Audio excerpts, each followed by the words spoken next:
Hello, this is Pastor Greg back with Encouraging Words from the Coast, my weekly devotional. I've missed seeing you. I was away last week, but I'm back.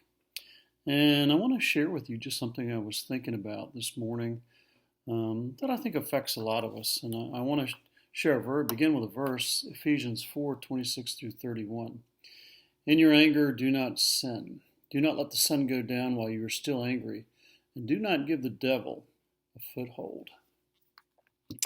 I don't know about you, but sometimes when I see what's going on in the news and with the rioting and things like that, one of my reactions is anger, and we get frustrated with how life's going, being cooped up inside and having to wear masks and just getting angry about it.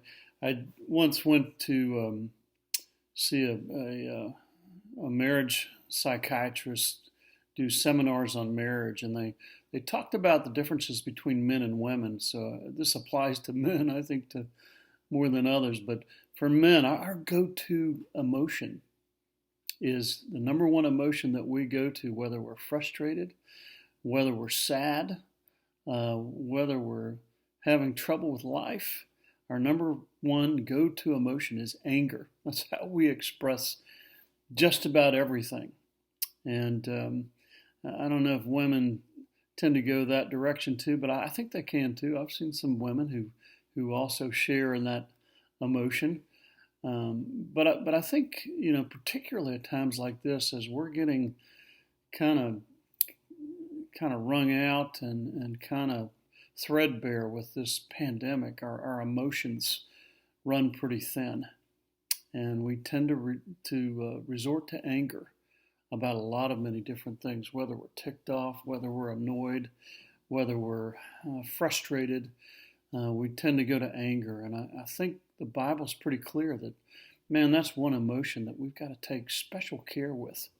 I mean, there are times when there is a righteous anger against injustice and against sin, but a lot of times anger just simply gets us in trouble, gets us all worked up, and we end up hurting people around us. So I want to encourage you, as our culture seems to unraveling quite a bit, for Christians, it's so important that we stay calm, that we cling to Christ, that we remember that He's in control, and that He's got the future all tied up for us, and we don't have to worry about it. And I think we need to follow His example of not getting angry when people insulted Him, when people went after Him, when people tried to trick Him or challenge Him. He didn't really resort to anger, but He stayed calm and had patience. And I want to encourage you, as some of us, even myself, we find ourselves getting angry, to remind ourselves what Scripture says is, don't let anger grab hold of you.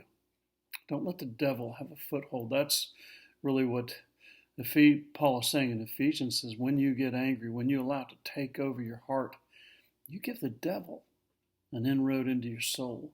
And we don't want to do that. We want to cling close to Christ, and we want to stay level, and we want to be a source of peace and calmness to the people around us who may be feeling pretty angry and pretty unraveled. So I want to encourage you that way. And if you do get angry, you confess it and you say, Lord, forgive me and help me to trust you and to be calm in my life. I hope you have a great week. And I've missed being with you on our devotional time, but I hope to be back regularly now that I'm back from being away. Thanks.